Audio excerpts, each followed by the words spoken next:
nó cá nhau rộng nè gì cứ tin năng trả thiết trọng phong trò dư trọng lòng một thiết chùa sở đỡ thô lăng chùa tù rong xuyên tàu nhau tàu nó nọ lọ cú đã cam ba tàu ít giọt đã nành đùa thía ở tu giờ gì giờ ra mù gió bóng tua tu cụ mua trò là một tọ ở tu mi giờ gì giờ ra cô giờ mua tua từ ít tu chỉ lo luôn bị hồ ba chạy nọ tôi chỉ lo ba chạy nọ để cô tàu mua để chân nọ xả tao đọc cú nếu cô tàu thì nhót tàu chân nọ mà tứ tàu chỉ sĩ lần đấy lợ tôi chỉ lo ba chạy nọ để cô nọ tên nhẹ tên gì thạc hệ trong nữ thiết xứ giờ lên đó tôi chỉ lo ba chạy nọ để cô tàu mua để nhẹ để gì cho mình đã nâng nọ mất xả tao đọc cú cho là một thà rồi biết sự tâm lòng ok ấy vài tí chọn phong chọn dư cho ông nông lọ cô giá trị sẽ được trả thía giờ lấy cú cô giống mất sáng chế thả kia sẽ là khó tàn tôi lì tôi chỉ lo ba chạy nào để tàu mưa tua cho cú ấy cái chọn phong chọn dư cho ông nông lọ thế là yon gà xếp thiết tàu tàu dùng gì ta lấy tôi chỉ lo ba chạy nào để tàu mưa tua để cô hải tỷ nhớ trâu chung ít xía cho bùa trâu chộp bê vô là một trâu chộp lon đời nhớ tròn tao lúc rõ chùa sài cô giờ mua cho nhiệt gì là mấy bê sẵn là một nhớ khi giờ lên đợi cậu trâu một trâu cậu xả gì nhớ tròn tao lúc rõ nó cô giờ tiền mua cho lâu ít chứ là một thợ lúc rõ là tàu tế nên tàu sống lợi mà nhớ tròn tao lúc rõ chùa sài nó cô giờ tiền mua tê bó chùa non đâu cần gầu chỉ nhớ tới chén trà nó mà thầu lơ cho nên ngọ lỡ là một thầu lúc rõ chua say nọ mà cứ giờ hạt tiền mua say cho chúng là một bự nhớ đầu tê cá chua nọ chỉ lúc rõ chua say nọ mà say là một bự đu lu nhớ đầu tê cá chua nọ lì chỉ ăn tu thầu u giờ tê nè tê chín đó là một thầu lúc rõ nọ lỡ cũng là một số trong đợt tê tàu chua nọ chỉ mua say bự đu lu giờ là cút giờ là một tua tôi lên đợt plau chỉ tu sai ở nhát tròn từ lúc hạ nọ giờ là cút giờ là một thở rệt thở rõ nhát tròn từ lúc hạ nọ giờ là chỉ muốn lúc rõ nọ tìm bề hoa rõ chua sai là chứ mà nhát tròn từ lúc rõ chua sai nọ tê sai nhát tới chẳng trả tê bỏ chuồn tầm mà đu lử lù chứ chế thầu nọ cho nên tức là một nhát trông tức là một nhát tàu tới niên tàu sòng tọ ca nọ chế cho nên nọ cũng mua cho nên sai là tua thế chế cho sai nó cút giá đấy chỉ là một nhó trâu tê bỏ rễ bỏ chuột nhó rễ trong đó rõ chuột sai nó lợi chế thằng nó lợi tức là một nhó tông để niên đầu sùng chế nhó trâu rõ chuột sai nó cút giờ mấy từ giờ nó mà lúc bề hồn giống lì chế tuyên giống lì nó để cứ muốn nhông cứ dần tha trả lên đó bé châu trí mà trâu bé châu trâu tuyên giống lì nó để cứ mấy từ giờ gì lúc bề hồn nhiệt tu nó nếu cô muốn nhung lên tờ bé chầu plau một trò bé chầu trí xong tờ trên cái auto mi giờ gì giờ đã nọ cô giờ thì nhớ mua kê cơn gầu hay cho kê mua giờ lại hay rong lọ cái auto mi giờ gì giờ đã nọ cô nhớ mua giờ lại rong mua kê thế hay cho kê mua lao ô lụa lọ cái auto mi giờ gì giờ đã nọ cô thì sẽ dùng từ muốn cho lo tê ô lao ô lụa thế chỉ nhớ trâu lúc giờ thòng tơ mà bé mông nhớ trâu bố bé tê to trong xứ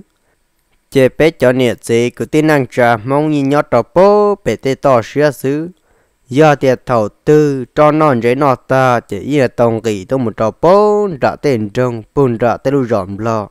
giờ tôi muốn vừa tên giấy nọ cho nọ bùn đã chỉ mà lấy là một trâu bố bé tê rộm mông nọ mà lấy cho là muốn nói nhân tồn tơ giờ trả cá ta chỉ in trả cá tơ một lên nọ thiết mà bé chồng mong cô giờ thì uli nó quá đủ rồi là một tà lì chỉ nhớ trong đó rồi chua say nó cô giờ thì nhớ về trò sa chỉ tên nhớ là anh đâu chỉ thầu non giống lì thiên nhật tu cái o từ mi giờ gì giờ ra nó cô giờ thì một trò sa nhớ là tê chỉ cô giờ thì rời rõ thiết họ một trò bốn tràn trong giờ một trò bốn tràn ròm lo chỉ cô giờ thì ít nhật họ đây rõ thiết trên dòng lì thiên nhật tung gỡ o từ mi giờ gì giờ đã nọ cô giờ tiền nhẹ mùi vừa hình giấy nọ vừa tròn nọ nhất trâu sa nhất là tên tờ vì nhất trâu sa nhất là tên tờ cô tiền dày rõ thiết chế cho nhiệt gì cứ tin năng ra ở nhất tròn tờ lúc rõ chua say nọ cô giờ tiền tao mùi vừa nọ nhất trâu sa nhất là tên tờ tàu xứ mua chơi lăng chơi tù thì tôi muốn vừa đó bốn ra tay rộn lo xứ chế thằng nó cứ cú chờ tôi muốn vừa đó sang nhà là tên đời chị cho nhà là tên nó là cú thả cho cái vừa tên chỉ nhiều cụ một đầu cú tu cụ nó tàu cái cơn gầu tròn gỡ thiết chế thằng nó cứ ở tuần đời nó cú giờ tiền nhẹ cho cái ô la ô lụa cái cú cha nhu càng tù cú cho mua trò cho nên nhà là nó thiết chế cho nhà là cú thật thà thì giờ tiền cái là một trò bốn trò rèn trò rõ mong nó là một sa la sẽ lần từ bóng mua tê cú tu cụ một trò chỉ nhiều cụ nó giờ tới lần từ mua cú tu cụ một trò chỉ nhiều cụ nó trên gò cỡ mới vừa tua trò ngưỡng gà tới một trò cho nên nhà là nó thiết chế cho nên nhà là cú sợ hay tung cái trò gỡ o từ mi giờ giờ đa nó thì giờ tới lần từ tua tàu tu cụ nó tàu o tu cụ tàu chế tu cụ để do chế cú giờ tới nhau lên tờ nặng gò tự cho họ tu cụ lù do chế cú giờ tới nhớ lên tờ cậu tự cho họ giờ thì tàu cho trí nhiều cụ nó chỉ quy hợp tiền đợi cậu cho một trò cậu chỉ cho tới chỉ chủ tàu xứ chỉ là một chế trò bố bể tê rồi mong nó sẽ bỏ mua giờ tiền mua là chỉ cần cái mua vừa tôm một đà trên cái từ bây giờ giờ đã là cô chọn cho chỉ nhớ là nó shit thà ta lên nọ chị cái cô chọn đã cá vừa trò vừa rễ là một trò bố tờ rễ tờ rõ là một trò bố tờ rõ chua sài nọ chỉ là một sao đó bố tớ rõ chua sai nó trên cái ô tô mi giờ đa nó cô giờ ô tô nhớ giờ là rong cơn cậu mà nhớ trong lúc sửa thằng đó cái một giờ rong hạt chua lọ tới rong cái cho mong là cô giờ tiền đùa thế cái một giờ rong hạt chua rồi tư chỉ tàu tủ lò lên tàu tủ mì chỉ tàu tê cầu lên tàu bùa tê chỉ tàu bùa tê lên tàu tê cầu nọn đó trên cái ô tô mi giờ đã nó nhớ một giờ lại hay dùng ok thế cái cú giờ thì nhớ một giờ trò yon giờ ok tại li chết thầu non cái cú sợ là một so rồi lúc rồi chua sài nó mà cái ô tô mi giờ đã nó cú sợ là một sa la xe cho nên dễ chọn một nhát tròn tại lúc rồi nó là bỏ mua tê cú tu củ lô một trò chỉ nhật củ tên nó giờ thì mua tê cú tu củ một trò chỉ nhật củ nó trên cái sai yuan đó chế cho nè chế cứ tin năng trả ở nhất tròn từ rồi cho xe nọ cứ chạy tròn giống lì thiên nhật tu ngờ o từ mi giờ ra thiếu nhất tròn từ bây giờ nọ chỉ nên hãy cho tới chưa cơ mà giấy cho chưa mà hủy chẳng thế chưa mong kỹ chế cho nên một tua tàu chỉ nhờ té cho một phao một tuồng gai mà thia tua tàu xứ họ nhất tròn từ bây giờ nọ nhưng chỉ mới tu lương tư giống một tua tàu tê tu cụ một trâu tê nhục cụ lì nọ lì chủ yếu thì mua cho nên một tua tàu mỏ lư cộng một tế thì nó cho là một nọ xứ họ giờ thì nãy hay cho tới chưa mong kỹ đợt này là chỉ dân chỉ muốn nên một tua tàu lì tới sự nhớ tròn đợt bây lúc giờ chua sai nọ lên đợt ít nút kền đợt mà thòng đợt cho nên lò là cuộc kia là một giờ trong ít chân trạng tới lúc công rộng mà nhớ tròn đợt ít công rộng đợt nọ mà cho lò cũng là một bữa ít nè mỗi tròn đợt thiết mà cho lò của hai tiền là một bỏ tao lên tới ít lúc bóng thế ít lúc hờ tôi cũng nhớ là một đà gần cậu lì mà nhớ tròn tới lúc hờ nó mới đủ lú lù sư tới chỉ thằng tao cho lò kia trò thứ gì cho lò của hai tiền chỉ rõ tới chuyện là tuổi thế cũng chỉ bao hai tiền tới chuyện là tới cũng giống mong người ta bỏ đi nọ lì ta chỉ giờ tiền này xã tao là chuyện xe chỉ cần nên muốn thiệt là bao tỷ lệ chứ chế thằng nó cho nên cứ tin năng cha nhiệt sĩ ra trồng nhát đầu nó là cứ giật thải nó trồng giống lì thiên nhiệt tu ngờ o từ mình giờ đa nó trên giống lì cứ mà lên lòng một thà trồng giống lì gì đâu gì lâu nói để thằng tơ này kia cho lại này là một bự tới công giống nó ô lì thằng tơ có bỏ tàu lò thế có bỏ bao tiệt công giống này là một bự tới có bỏ tiệt mới lúc bóng cho nên cứ tin năng cha cho lẩu nâng nhát đầu rồi nó là cứ thà tiệt thằng đó này kia là một nho trong đó lúc rõ nọ ta chỉ này kia là một bữa trong đó ít công rong cho nên cô là một bọ tới lúc bóng tu cụ thía là một bọ tới lúc hở tu cụ mà mua tu cụ là một đà cần gạo ta chỉ nhớ trong lúc xưa thằng đó này cô giờ tiệt kia cho xứ cho nên chỉ tua tê chuyện nó lì ấy u liền tới bóng một tiền trên dòng lì gì cũng chờ trong dòng lì thiếu mì tu lộ nhưng mua tiền thà nhưng mua giả cho cứ tin năng trả như trâu rõ nó tao hại thà mà dân tu thổ ôn đờ bé kia cho số chỉ bé lòng bự trâu ít công rong đờ mà nhắc trong đờ công rong nó thằng đờ bé lò là của cô giờ thì trợ tiết tía luận rầu thế thầu nó là cú nhọc khổ vô con nhẹ thiết sư chế cú giờ thì bé trở luồn ta bé là một bữa nhất trong đấy công rong tờ mấy bọn hứng tu cụ mà chú lo lại trong đấy lúc bóng thiết mà cho nên lâu là một giờ rồi chẳng tràn tờ chế cho lâu cú tua tao lên đấy ở tung bộ tên tờ cho bé nó nhất trong mòn tờ chế càng tu ta kiện tờ bé cú sợ kia là một thứ mà nhớ tới chẳng tràn tờ mấy mua cho hở mà tu cụ như là một đá cơn gạo lì我连伢早上的嘛得了木的，木连的一路见的天木早了天，嘛伢早上的嘛得连到熊了，别个是到木要早早上的，伢的得古都古木早只有古呢，当个大木连那嘛，伢早上得晨的嘛古只穿都波，我要都古天，古只穿都波，要有古天，伢的木要早早上的我都用天嘛一直多到天的。chế thằng nó giống lì chỉ của giờ thà nó tròn giống lì chế thằng nó giống lì của giờ nếu giờ tới một tỷ cò mà nhớ trâu lúc chơi nhồng nọ mà cho nên nhớ là nó của tàu thà khi tàu hạt tiệt tê của tu cụ một tàu chỉ nhọc cổ nọ của giờ tàu lên chia cơn gạo lì giờ tới lần từ tàu ít tu của tu cụ tàu cho là một mua chế của giờ thì ấy nhớ chỉ tàu lên lận đó nhớ chế nhớ lên tàu bếp lối châu tròn đó mà của giờ tiền tàu cơn gạo lì trên giống lì chỉ cũng giờ trong giống lì đó mi tu lô tê chia mong cái nằm mà tê lo ít giờ hai tiệt tê chia ở giờ tu cùng cho nhau cùng nọ tê giờ chia mua hụt chân nọ mà như mua đàn trò chỉ cho lo ít tuổi chỉ tàu lì giờ giờ thì có một tàu ít bia chỉ tu cùng nọ mà nó cũng giờ dần sĩ và cho xóa giờ chưa lên ta yêu tàu ít bia chỉ có thể qua cái uốn bùa lố uốn nhu tự mẹ tê xỉn ta chỉ cho nên một tàu tua chỉ tàu lì nhớ trong đó nhu cụ là quê tiếng một đàn trò thế chỉ là thì một giờ hai rong hai trôi một tàu tây tụ phơi nhu cụ chủ năng lo lấy ổn định ta sử dụng tàu một chính chỉ cho lên ta tàu một lên ta cầu tận nông lên chỉ cho từ nhu cụ nó đi chỉ biết cho nên chỉ là trọng thế cho lỗ năng lợi mua càng tụ nếu mua cho mong một trong trò tụ chuyện nọ thì tua tàu tụ chuyện nọ chứ chế bé cho nên chỉ cứ tin năng trà thế tua chỉ tàu tây chưa mong kỳ nó cho là một suy lý chế thầu nó chỗ người cụ sở sĩ sẽ là nó ta chị tôi nhớ là trở nhiều chạy nhung đỡ tỏ can đỡ chị thằng nó giống lì cụ sở tua sẽ là trong tù giờ gì ở giờ nhiệt tua tiêu giờ gì anh nó là cụ giờ tiệt chỗ đã chỉ thiê chị tại vì nó là tây cụ tu cụ một đầu chỉ nhiều cụ nó cụ giờ tổng gần đầu cơn cầu lì lợi thiê chế tàu nói chắc hiện tàu nên dễ dò trò ở một nông cụ gì sẽ ý chẳng trạo cụ gì đó là kia là lúc tây lúc chờ là một sò trò khó tư ở một sai sẽ nhớ trò ý chẳng tràn đó bỏ mua tu cụ lì trò lì cụ gì là tàu hài lợi chế tàu nói ngỡ automi cứ ti cụ sợ ra khá một nông kia trò tụ dập giống lì nó được gì ta ra khá một nông tròn tùa ngỡ cụ thảo thả nó cụ thật thả trên giống lì gì nọ cô giờ khi con này chờ là một số trâu ít chẳng tràn đó trong cái từ mình giờ gì giờ đa nó chỉ nhớ tới chẳng tràn đó mình giống lì cái cô giờ tiền một giờ giò cô giờ tiền vô là một số lợi thiết giờ tiền cái một linh tờ ít ở số mong kế chỉ một số đồ trâu đó lúc cô chờ thầu đó lỡ tên này tên gì kia là một bự lỡ là một số trâu ít chẳng tràn đó lợi thiết chỉ thằng nó được chỉ cô giờ khi tiền nhớ trâu bù tí mà cô giờ tiền nhiều khó để chờ thiết giờ thì giờ mùi giờ hai rong hai chua là giờ chủ xe la có một lần đợi bao nhiêu lần đợi mà thì tàu luôn mùi giờ hai rong chua đó bao thì thế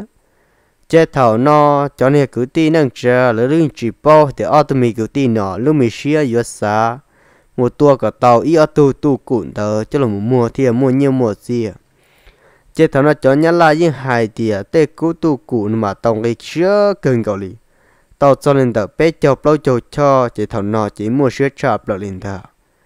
trên cái tôi mi giờ gì giờ đó nó cô tự qua tứ dự sư cô chỉ thà cái trâu nữa chỉ bao lì lâu trên cái tôi mi giờ gì giờ đó mà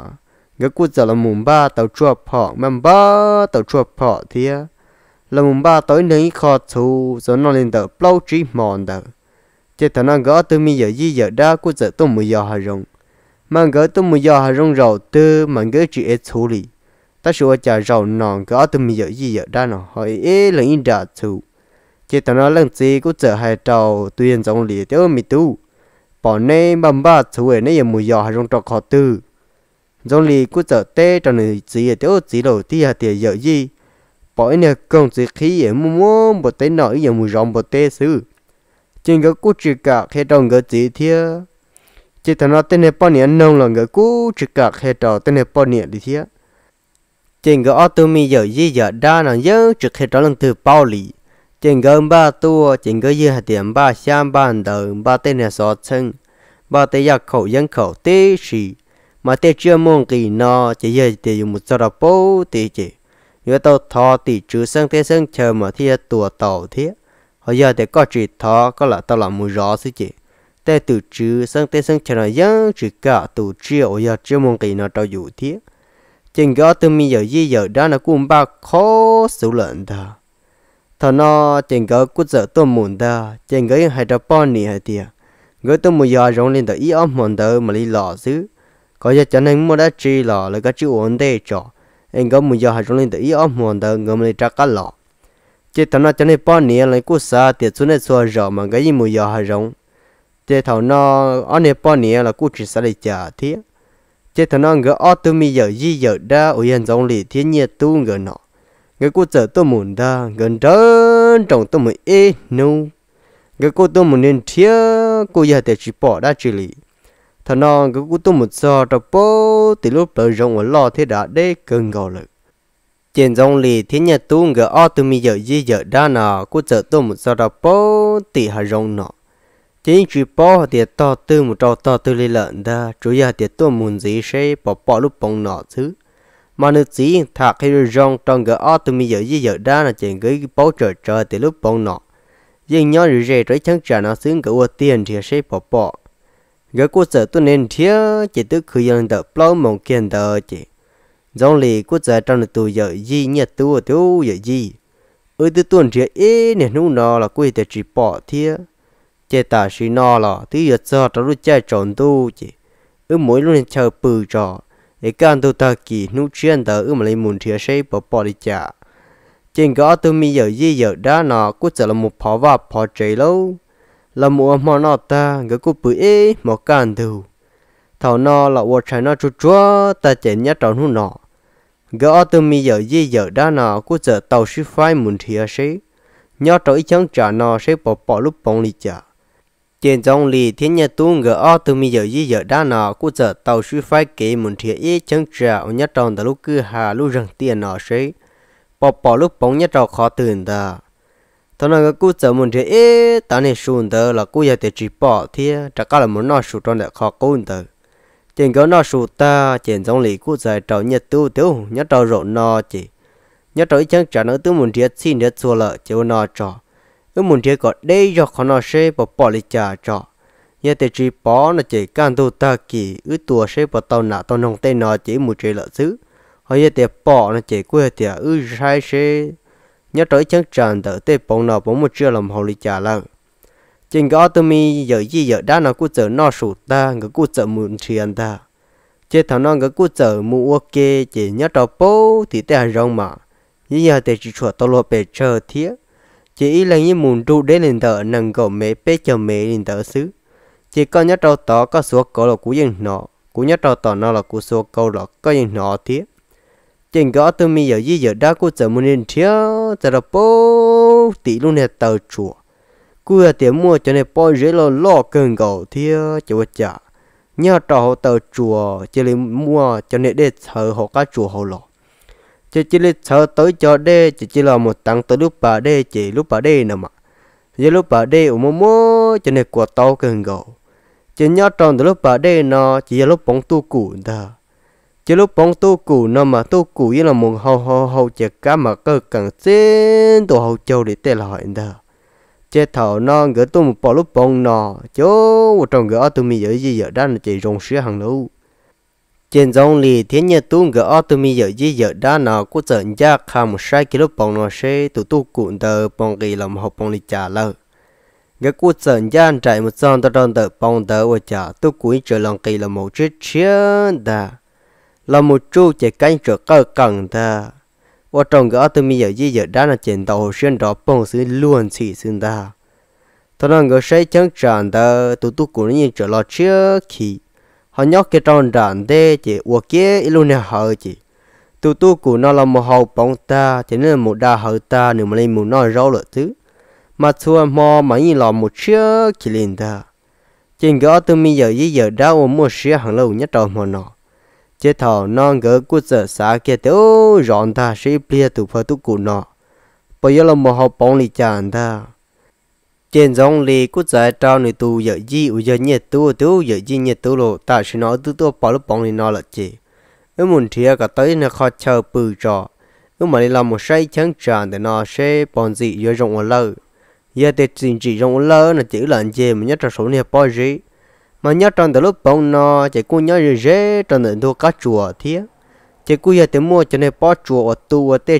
cha đó chỉ cũng giờ tìm mua càng lúc bao dễ càng lúc bao chùa đó nơi tu cha chỉ cũng giờ tự kỷ chu chờ thiệt chỉ thảo non gỡ automi giờ gì giờ đã cũng giờ tiêu ta chỉ nó chỉ uo bóng lần chơi ở lì thiệt ở trộn tu lợi thiệt chỉ uo nó trọ ở một sai cho số lúc bao dễ số xe bao rong rậu chỉ bia chỉ chiếm lông cho là một khó cho sầu trọ chỉ là một thái trò có gia tiếng một chia lọ chưa chỉ sao bỏ xứ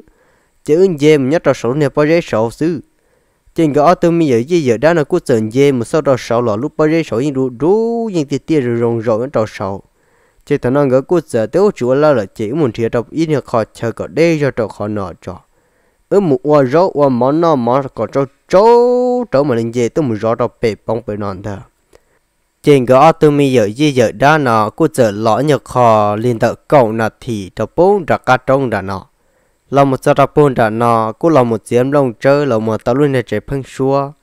thằng nó cũng so tổ tờ cho là một mỏ nó mỏ khó tới xì hậu để cho plan bỏ lợn đó thằng nó cái cũng giờ tí nè bỏ mỏ thiên thì tàu ít ra đây chị cái cũng giờ về tôi một trò bố bị lúc bóng bị non ta trên cái từ mi giờ đó nó cũng giờ tuột cho nó bị bóng bị nó sáng nhất trong từ lúc bóng mà tê chưa còn một tê mình chỉ là hầm một hậu chưa chỉ thiên ta cũng muốn lên tới ít tuổi nắng nhô cổ nó cũng chỉ là một hậu chưa chỉ ta chỉ tuổi nắng nhô cổ nó là hậu ít mò chỉ sẽ lên tới ốp bên mòn tới mình trả các làm hậu lợi thiết xứ chỉ thằng nó cái từ mi cứ tin nó là quê tiền mua xe cơn cầu lì cái cô dẫn dê kia một nhát trâu số bao dễ ở nhờ ít nhiều khó xia ra trâu sầu trên cái mùi rau trâu sầu người cũng mua tên làm đông khòn tự bây giờ cho chỉ khẩu mà năng nọ thì chia cho là một thay trọ còn giờ tiền mua chia đã chỉ lò mà hồi lúc bọn hồi lò thế chuyện đó chỉ sao bọn cái từ mì giờ gì ở đây trâu sầu nọ thì trên cái cô dẫn chia tiền đó cho là một thay trọ còn thế chuyện chỉ sao bọn cái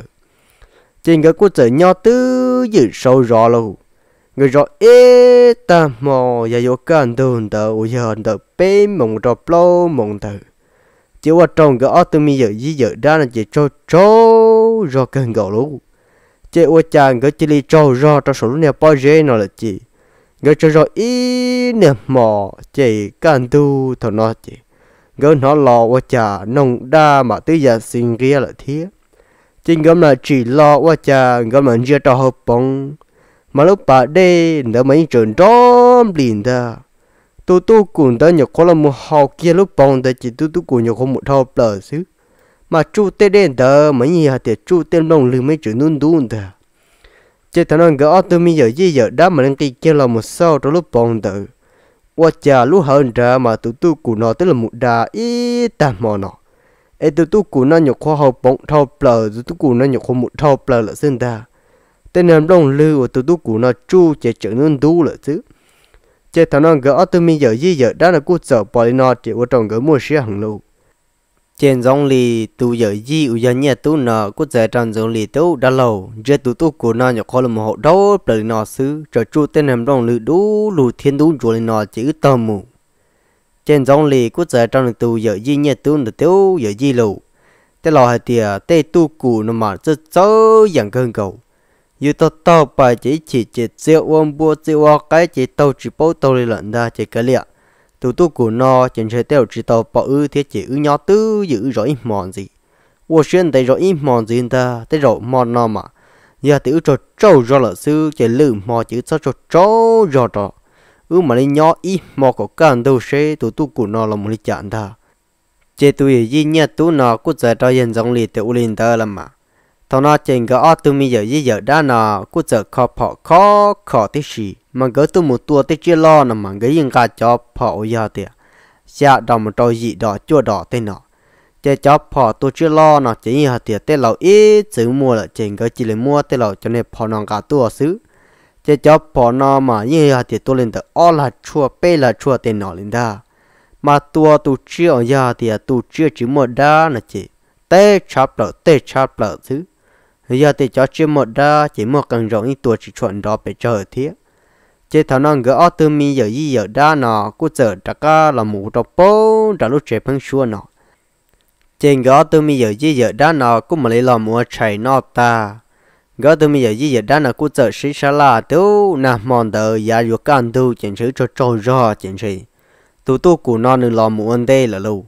trên nó trồng mà nó chỉ bự ế nú nọ cỡ chỉ sao trôi ra trò giá trồng tuần tới mà lấy rồi ế mà có can đâu lỡ xây bỏ tụi của nó lấy trả anh ta trên gõ từ mi giờ đã nó cũng sợ bự ta luôn cái bự ế nú kia chế thầu giá cho trồng tuần tới chỉ tụi giờ trong lì nọ nó cũng sợ bao số và chả mất té tụi giờ là lẩu đỡ bầu lắm ta cũng sợ là hai kia trâu yên trong lì đó mi tú lù giờ tới nét xã tàu cũng khó không rong bảo ni nọ mà nếu chủ mới này từ nhu từ co là bao của thiêu cả nữa giờ tới nét chỉ muốn này từ nhu bao mà cũng chỉ cả trong này giờ tới nét giờ tua rõ chôm họ cổng họ làm chơi cũng chỉ cả trong này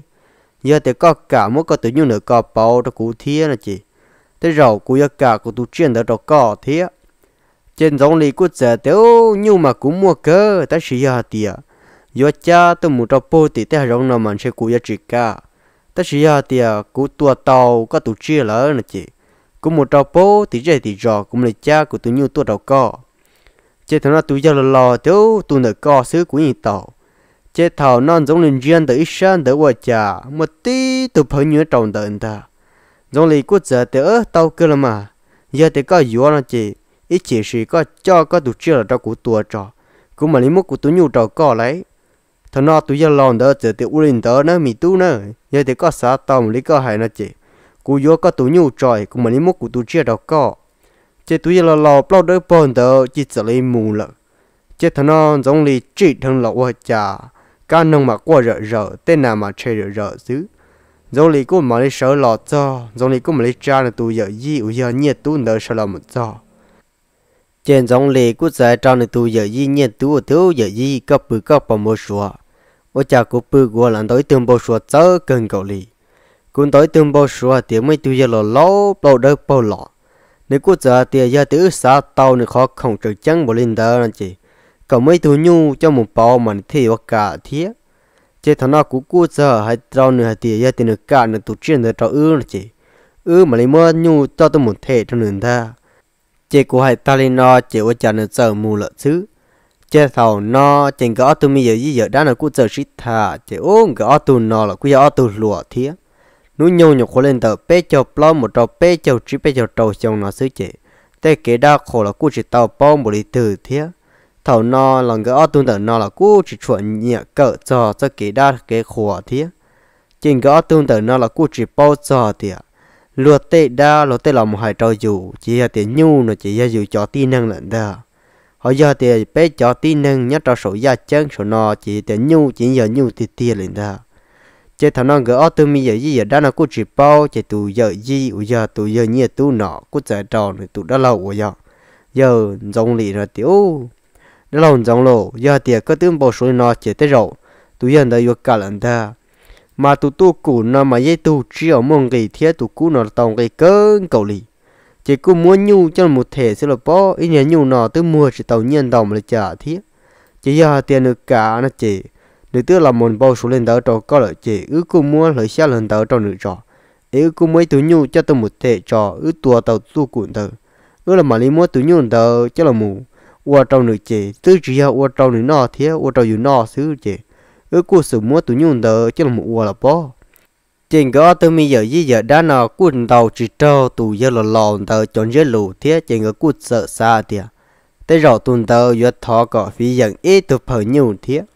chỉ thằng nó gỡ từ mi giờ đã là cũng trở thản ta to lòng ta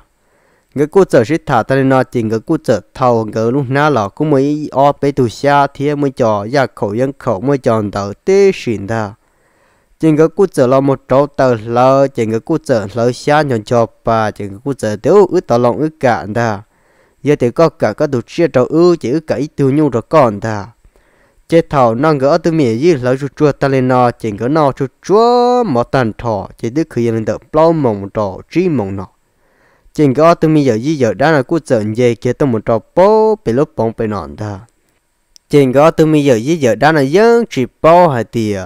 tu đã nó là một bao số lên nó trong gỡ từ miệng gì giờ đã là chỉ tu đã là tí giờ là một yuan gỡ từ nó ít tu ta chỉ gỡ chỉ bao gỡ cú giận xa tiền chơi nhiều giờ tự xứ chỉ có tu nó là quê tiền lúa thế cô chỉ bao trên trong lì thế là tu dễ như tu nọ cô giận về tôi mình nhớ trò sổ lên nọ và chẳng có nhớ nhớ trò hòn nọ và chả tê có tên bò tê mà dưới lòng mùa hậu bóng mà tri tri chua chua là mùa hậu lợn ta nhớ trò hòn nọ chỉ tên là nông mới nhập pli pli plơ họ bỏ tên là sáng là dùng mà kia lên cả tâm hậu bóng lì lâu thằng nó chỉ bỏ tên má đại một trò họ hụa đại về cái cồn thôi mà nhập pli pli plơ là màu bóng lên ta chính có từ mi giờ gì giờ đã nhớ trò sầu lúc bao giờ nó chính gần riêng đến một trò hậu chỉ chả đủ vào cho lên mình nhọ cái xin ta ta xin có lúc họ pia chỉ là để chỉ tua để chia mình lên ta có lúc họ pia chỉ cuối là để tua có tới tu cũng để cho ở tu cũng để cho một mua xe bỏ tàu mình chỉ nhẹ cho là một xin ta vì ở tu cũ nọ cuối là cho chia về muôn tỷ cho cũ nọ cuối là cho ít cho hoàn ta tốn cái cơn cậu trên đó từ bây giờ giờ đã là cô chờ nhỏ tứ giờ cho số năm lòng sẽ ít bia sẽ bọn họ tụi cuồng cây lò mà họ lúc bọn này trả chứ gom năm lâu tí giờ tiền lên tờ im bằng một trò o mong tờ chỉ nhớ trong họ non gỡ o từ bây giờ đã là chỉ nhớ chỉ cho đi lợn ta trên dòng lì thiên là tụi giờ nhà tụi nó cô chờ nó lọ và trả lọ bố tỏ tờ cho bố tỏ lò mà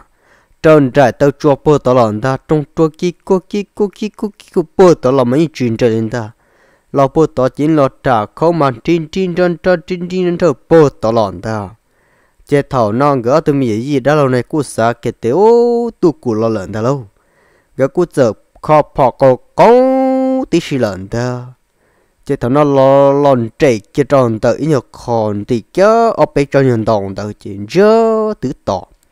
chế thầu nó ít nhiều bia liên đỡ lâu chỉ là thì tao can đỡ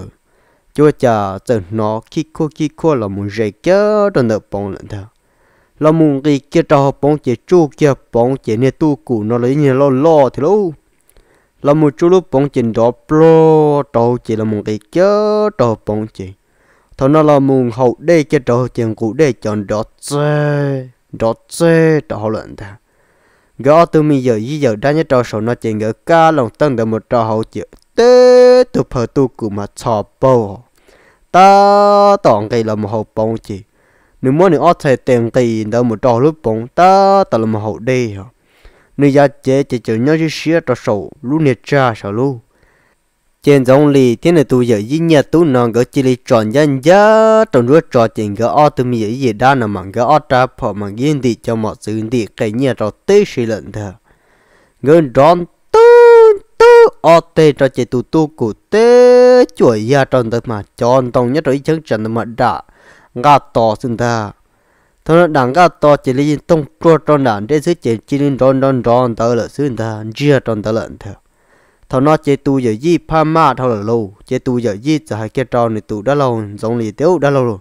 riêng có cứ lần ta có nhất trò số nó cũng kỳ một sau chế thằng nó gỡ tu là nó trên chơi trâu tu đã nằm mông lại thế là chả thằng nó chế tu giống lì nó là cố trình cho cá pha thì giờ thì tôi muốn rõ bóng mà chỉ trong kỳ là một trâu á lại thiết chế giống lì tu giờ gì nhà tu nó chế toàn giờ sư tương kỳ số bao nhiêu đó là một số trâu á nó tức là một số trong đó luôn thu bóng tới chế trợ cá tăng liếp lên là một trò tỏn tê ở chẳng thì cái ốp cho nhân đồng trò tỏn tê xứ trên dòng lý của trở nhát cho số bao nhiêu năm giờ sẽ tuổi gì một sau trò tỏ sẽ bỏ tu lịch chẳng thà chế ở chẳng nhất trong sự hợp thỏn đó sẽ chế ở trò tuổi gì lúc tăng tỏ chỉ lấy tuần tại luôn chế tu giờ gì chế cơ tí xua thì ô bác cô tí xua là sẽ chế ở chẳng chưa tứ tỏ nó nhớ trò tỏ mà nó nghi ngu trò tỏ luôn chế thằng nó yên giống lì cá tăng tao nó muốn là qua trái yên chỉ bỏ đi để hà rong lo thì hà tông lo chỉ cá tăng chỉ yên đi ta yên chỉ bỏ đi chế chả nó đó ít bia chế chả chỉ linh chia là chế thằng nó giống lì cuốn trái lố qua chả chỉ bỏ tù giờ gì lọ lì tôi nhớ trong số nó số có bé lử qua chả chỉ bỏ tù gì té đó tua lì đâu trên giống lì của giờ nhớ trong số lúc bao giờ nào hồi lên đó bé xua tiệt giờ gì hồi lên đó bé bao xua nó qua chả rớ tứ tỏ xứ trả cả hồ kế xua tiệt giờ gì như tu có bao nhiêu hồ có là na qua chả cứ té xua rớ tứ tỏ xứ giờ chỉ nó tù gì té lì lâu chơi thầu nó dân giống lì mới xả to tú chơi chỉ họ tiền một chiếc phải là mua tuổi gì là chả lâu và chả hồ tuổi gì là chỉ té số cô là tuổi gì chỉ té liền rồi một chiếc phải là mua tuổi gì là chả lâu chơi thầu nó dân giống lì nó mà lấy xả tờ tao chỗ chỉ tao luôn là lông chơi nhớ tao số bao giờ nó dân chỉ họ tiền nhớ tao số tròn đồng thì chỉ có chỉ tao luôn thì chỉ dân giống lì cô nhớ tứ dựng ra tứ tòn ta chế thảo nó tí ở can đâu chỉ nhớ chỉ can đâu tương trả đỡ vô đỡ po lợn thà chế thảo nó chỉ nhớ ở chả to bộ lý cha là chỉ bỏ tôi ở gì lò to là lên thà chỉ tôi nhớ tôi cả can đâu chế thảo nó tên hồng đa chỉ tôi giờ plip plơ họ tên này đúng quá đại một con rùa quá tên nó chỉ tôi bây giờ là một rễ trong đời bông đời tức là một hộp bông rồi lợn thà chế thằng nó mà lấy sợ sản đỡ cho tao và chả chỉ bỏ tuổi gì cho tao lì lâu chế thằng nó dân giống lì cũng mà lên kỳ số nhà bỏ rễ số mà họ lưu nhà kho cho sát tao chỉ mà lên kỳ là một giờ trong tao thiết chỉ mà lên kỳ đỡ là một giờ trong hậu nó và chả sai tuổi gì nó nâng tới mấy chú ló lên đâu cho tao lợn ta tao đờn trong đó một giờ tao tao sẽ và chả tuổi gì nó một tao lên đầu bếp lâu xưa một tao bữa tao giờ một giờ tới tao bữa tao lại để giờ lấy chả là trên giống lý quốc gia tàu rừng đông đó một son đua trò tàu và chả tuột tê từ phở tu cụ cho tòn ta chứ qua chả chơi tu giờ gì nó nhở không một son đua trò tàu sức chẳng chơi tu trò tới chỗ ra làm mua kia tu giờ gì nó chỉ tu trò nó tức là mua tuổi gì nó sò cho tàu chỉ tê bẩn trái trò tòn đây tao nó họ tu cụ chỉ tuột tê tuột sò bò trò tòn đây trên giống lý một giờ trong tàu giống lý quốc gia hu này tu giờ gì lên tàu bếp lâu xuân tàu và chẳng rớ tứ tỏ chỉ thằng nó giống như chỉ tao lúa trên giống như cút giờ tuổi này bỏ khoang kinh của anh ta thằng nó tuổi này bỏ kinh của anh ta giống như mà lên làm một xe và chả nâng cho mà chú ló lại trong tờ tuy tôi nâng cho mà là muốn mua tụi gì gì mò mà bữa này can từ một trò bồn trở mà chỉ bỏ hay luôn đo đùn tờ bữa lên nâng lúa tên từ trò bồn trở là xứ chỉ thằng nó giống lên thì chúa bỏ tàu trên thì mò xứ khó lợn ta giống lý quốc gia xa tiệt chia chỉ ở lần chia họ tua chỉ ở lần tuần ta giống lý quốc gia tàu kiên tàu một số đó bồn trả chỉ tu chó tỏ tàu tu ở gì nó chỉ no tu ở gì thì thiên ta chỉ mua tu gì nó lúa trong một trò bồn trả mà tu chó nó tỏ tu ở gì nó lúc cha cứ một trò lúc cha đa nữa mà chỉ bỏ hay luôn tu ở gì nhẹ tu nó lúc cha đa chỉ tu euro tu là chỉ tu chó nó muốn lúa một trò bồn trả chỉ chơi giá can tu nó tuy nhiên giống như là tuổi này bỏ đi nó chỉ sẽ tụ tròn trái thiết tụ tròn chợ kia了chế tụ tròn này chỉ tao mua tụ giờ gì nhỉ tụ nó ý nè cầu lên đó chủ yếu tiền mua tỏ chế luôn nè cho đàn đó chỉ lấy yếu tụ了chế thầu non giống như bỏ đi nó tan tao sức tiền giống như thiệt khẩn cầu nè tụ giờ gì chế cứ trả số lọ qua lố thầu nó chế qua ít bia chế ô cũng trái thiếtอยู่อีหลังซื้อเนี่ยดอกโปติเต็มเลยnó chỉ tao lùa thì lâu chỉ thằng non giống lý quốc gia xa kia đâu mua xiêm lông cho lòng bò cho tuổi gì trọ tuổi gì nó là cô ấy tôi nâng lo thế dù ý lần sử dụng chỉ tàu chỉ một trò bể từ phơi tu cụ trò lâu một số chỗ ô tô cụ đỡ chỉ ấy đã chỉ lên ta ấy kia ô tô cụ chỉ một chế trò một hai cho cứ cho ti trọ cho cứ cho ti mà lấy tôi một ship ba một tuổi gì nó ấy là một chế xí lâu trên giống lên ra kalau một trò bể nó chỉ xuân triệt sẽ cho ô tô cụ tu cụ đỡ chỉ cho chui ô tô cụ bây giờ tụi lo thì tụi mình được tan thọ chỉ tên cái đó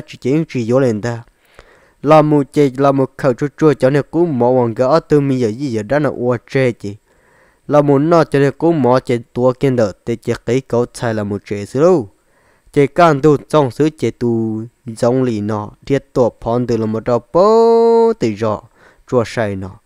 là một giờ bố thì nó chỉ cứ giờ lên đó mà một trò bê mong chỉ tứ giờ là tròn tu lợi thế chỉ tuyển dòng lì nó mà lấy thì là một giờ bố thì dễ thì rõ bố thì lúc rõ chua say nó chỉ thằng nó cho nên ta tỏ bí lọ tế rồi rợn ta chỉ mà lấy làm một cư túi cư ti chỉ ô là một cư luôn thằng nó cho nên dễ rõ là mà đi vòng tôi một giờ chỉ để dâu lấy trả chuyên giống lì mà lấy thả tiền gấu một giờ rồi chua chỉ cho toàn tù giờ duy nhất tú là lâu thầu non giống lì từ mùa chỉ trả số lọ qua từng ta chứ giống lì tù giờ duy nhất tú nó cho cứ đi sầu xe lâu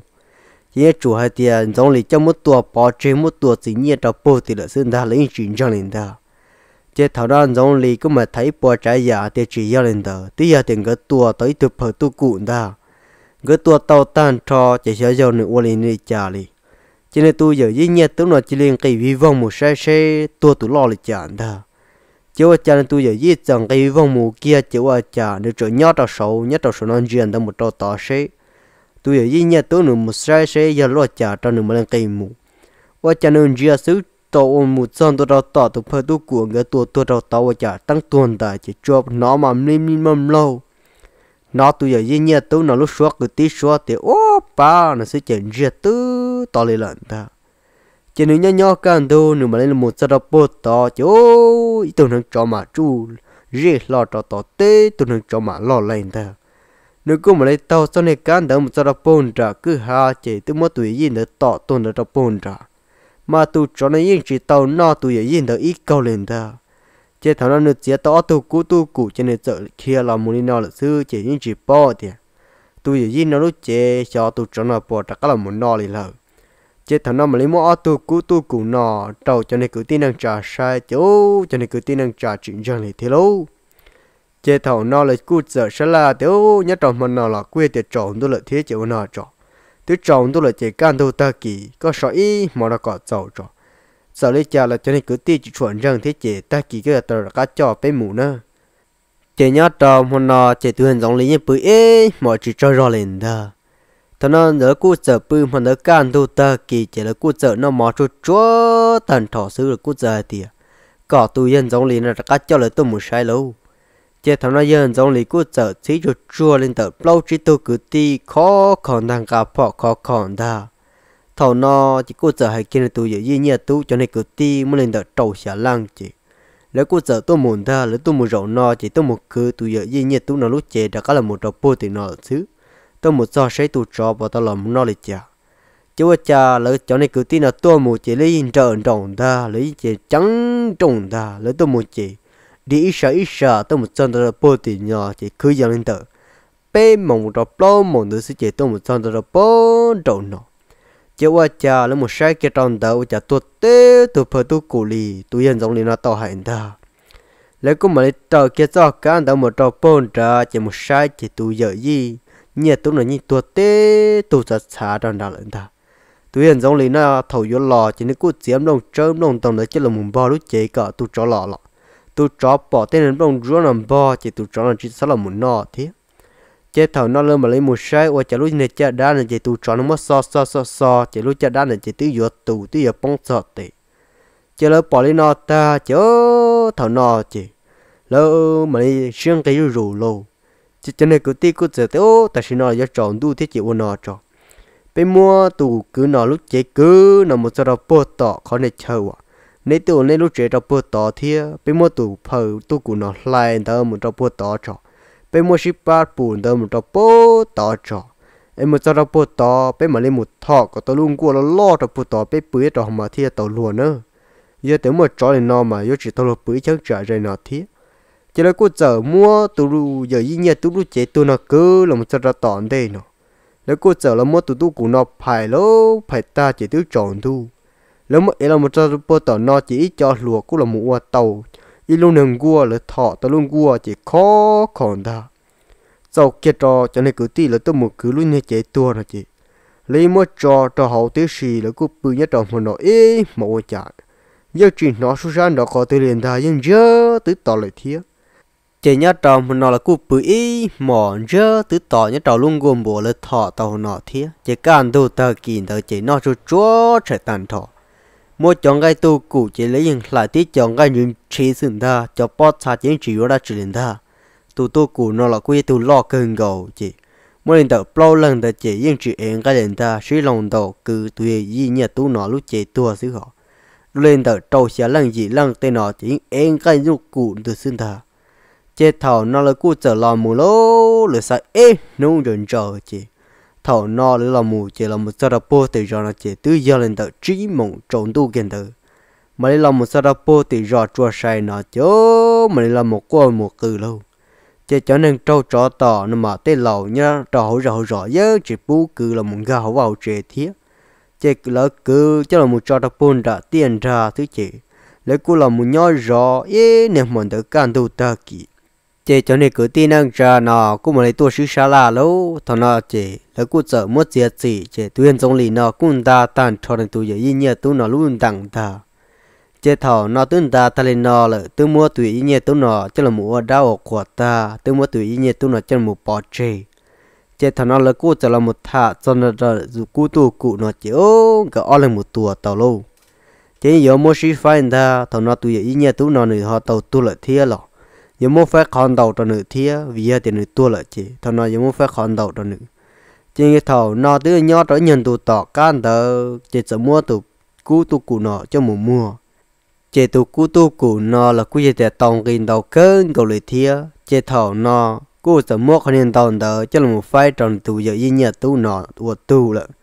chỉ thầu nó là từ mua cho nhân là cho là một sĩ phải ta chứ thằng nó chị tôi yên giống lì nó chỉ tao lo một giờ rồi mà chua lên lợi thiên thà thầu nó là tôi giờ yên nhật tú nó tàu ruột xịt tàu tròn được chơi là chị một giờ hay rồi hay chua đó là tàu là yên giờ thì mù chỉ chuẩn riêng cái bể chơi là thiết mù chỉ giờ thì cho mong chỉ đua bể chơi chị mù ý ở rồi mình chỉ chơi ý rồi xứ chỉ một cần rậu tứ tua chỉ tàu thiết một cần rậu thì tua tàu thiết chỉ thầu nó tôi giờ yên nhật tú trở nhỏ mà có một giờ rồi mà chua thầu tư mấy nhật thì chỉ tàu cầu lên tàu bùa tê chỉ tàu đã giật cái cổ rồi nhưng tàu cầu tên nó lì chỉ cái mua sữa cần cầu cái mua là ô lúa lại cuối tiệt tàu nhẹ cần cầu thế chỉ lì tụi giờ nhẹ tụi nó trâu chó tàu lên nó ta chỉ tụi dân giống lì nó chỉ nhớ chỉ tàu luôn muốn gió lại hay giống lì lợi thế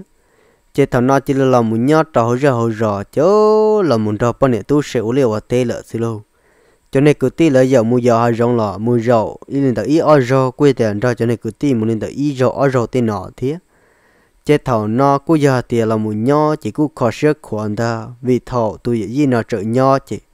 cái gì tiền nó xí lú họ xí chỉ con mua nó là có những cả tàu bút của nó cú mua nó có những cả tàu bút con nọ thế chết thầu nó chỗ lú dây giòn nó nên cũng là mua nho trông chỉ tỏ ca nó nên cô giờ thì là một tua tết trên đào nó chỉ tết trên đào nó cô giờ thì giá để rủ tua lợi thiệt trên nhà chế của tin năng trà nhớ lại chọn đỡ nó là cô giống một người thật là trò chơi sau này nó thiết xứ ấy cô chọn đào cho tụi gì lo ba trái ở có tàu mua có ra ăn hàng xa tới là cô thả cho bé sẽ tâm lòng kể thiệt ấy vào thì số lần chùa tụ lòng thảo pi là một sao thảo sau đó chùa thọ có nên giết giải cho cái nó cá nhau rộng xứ giờ lên đó cụ xã thọ cái chân là lần này chọn phong như sáu đợt số lần xua tụ giờ từ nay nhỏ nhiều khoang gà lò chia nên họ chỉ tàu nè chậu cho cụ lọ cụ xã thọ còn nên họ bắt một nè chậu cho cụ thiệt ấy cụ giờ nó mua lúa cho trên số lần xua tụ ấy nhớ lấy chọn đợt nọ là cụ muốn thật là trò chơi số nọ thiết xứ ấy nhớ trâu sáng lên lửa rau cụ giờ để mua chai nhồng đùa thiệt bây mà sinh nhớ trâu cho chia rồi mình sẽ lấy giá tọn đây nọ ấy thầu cơ nó chuột thọ cái trộm nông sớ đợt số lần chuột tụ tàu trí giải cho cái nó cá nhớ rộng xứ và tròn đầu